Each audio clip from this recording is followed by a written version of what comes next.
HUT ke-77, TNI AU pernah bikin Cina ngacir dari Laut Natuna Utara cuma pakai F-16 saja. Begini kisahnya, TNI AU Indonesia yang hari ini 9 April 2023 merayakan HUT ke-77 rupanya pernah bikin Cina kewalahan di Natuna meski cuma pakai F-16. Jet tempur F-16 selama ini memang jadi tulang punggung pertahanan TNI AU Indonesia, termasuk untuk menghadapi Cina di Natuna. Ketegangan antara Indonesia dan Cina di Natuna hingga akhirnya F-16 TNI AU diterjunkan bermula dari hal tak biasa. Klaim Cina atas Laut Natuna Utara yang menyerobot ZEE Indonesia juga menimbulkan ketegangan geopolitik. Di tahun 2019, Indonesia dan Cina nyaris terlibat perang. 2 tahun sejak perubahan nama Laut Natuna Utara, Indonesia dikabarkan siap terlibat perang. Hal ini seperti dikutip zonajakarta.com dari artikel terbitan Al Jazeera yang berjudul Dilema Jakarta, bagaimana negara Islam terbesar menjadi arena konflik antara Amerika dan Cina yang diterbitkan pada awal bulan Mei 2022. Media berbahasa Arab itu mengungkap awal mula perseteruan Indonesia dan Cina di tahun 2019 silam. Peristiwa itu mengacu pada sengketa internasional atas salah satu wilayah yang paling disengketakan di dunia, karena Indonesia dan Cina mengklaim menguasai wilayah di Laut Cina Selatan yang terletak di perbatasan pulau-pulau Natuna Indonesia, karena Cina menganggap bahwa sekitar 90% dari laut yang memiliki luas 3,5 juta kilometer persegi lautnya sendiri. Mengutip catatan penggunaan sejarah untuk mendukung klaimnya, sementara Indonesia yang terletak di pinggiran selatan Laut Cina Selatan menganggap bahwa daerah dengan perkiraan 1,9 triliun kaki kubik cadangan gas alam adalah zona ekonomi eksklusifnya di bawah konvensi PBB tentang hukum laut. Pada akhir 2019, dunia hampir menyaksikan konflik militer antara Indonesia dan Cina sebagai akibat dari praktik terakhir di kawasan ekonomi Pasifik yang oleh Indonesia disebut Laut Natuna Utara, sementara Beijing menganggapnya sebagai daerah penangkapan ikan tradisional Cina. Pada saat yang tepat, pasukan penjaga pantai Cina mulai merambah ke wilayah tersebut dan Jakarta tidak menemukan cara lain selain mengirim kapal perang dan pesawat tempur F-16 dan juga mengundang kapal penangkap ikan Indonesia untuk pindah ke daerah itu. Tetapi ketegangan mereda dengan cepat setelah Cina mundur dari daerah itu, menembusnya.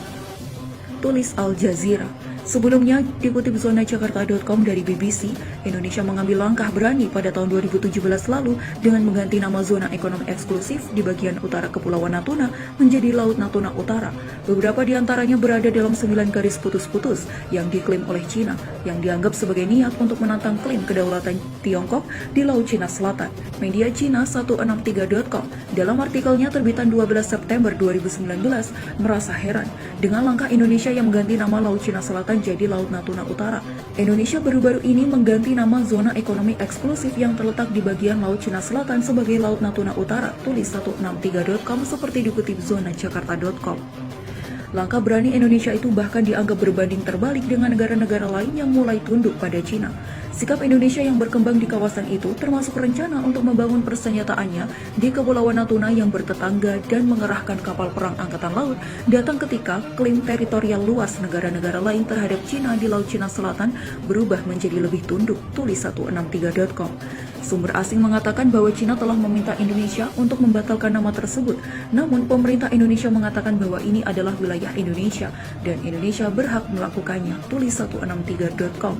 Terkait penamaan Laut Natuna Utara, Menteri Kelautan dan Perikanan RI Susi Pujiastuti mengatakan bahwa Indonesia berhak mengambil keputusan ini.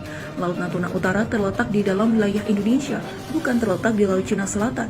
Indonesia berhak mengganti nama perairan ini, Laut Natuna Utara, menjadi bahasa Indonesia. Sebagai tanggapan, juru bicara Kementerian Luar Negeri Cina, Geng Shuang, menanggapi pada 14 Juli, saya tidak memiliki situasi spesifik yang Anda sebutkan. Tapi yang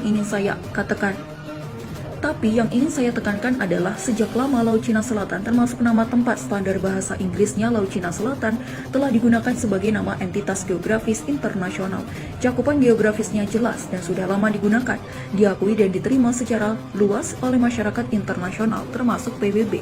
Perubahan nama yang disebut tidak ada artinya dan tidak kondusif bagi upaya standarisasi nama geografis internasional.